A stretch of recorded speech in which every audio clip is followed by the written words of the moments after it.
So what is it that would connect me to Oprah Winfrey, Dan Carter, the All Black rugby player, and Tony Robbins? Well, they all complete one of these, allegedly. A journal, even a gratitude journal. And here's an example of one of mine. So I've dated them, and that one is from 2020. And it's amazing to go back and read what was happening then. So this one is full of COVID stories. When COVID hit, what happened on the 23rd of March, how it made me feel, what was being done. And it's a great way to reflect back. And the other thing is to have a gratitude journal. So a gratitude journal is a little bit different. You might have that in a separate book, and it's just reasons to be thankful.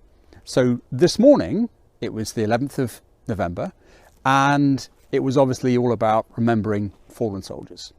So I was grateful for the fact that I was safe. I was grateful for the fact that I could wake up in a world where we have an army and we're protected, and I wasn't being persecuted or victimized or made to feel unsafe. And when you start to put these feelings down of being grateful and being thankful, it does some really clever things. You think in ink, and then that translates to your head, and then your brain goes, oh, that's good, and releases something called oxytocin, which is a really good chemical to have flooding around your system. And it starts to connect all the little neurons together, and they talk to each other. And just by doing that, it can help reduce cortisol, stress, and anxiety.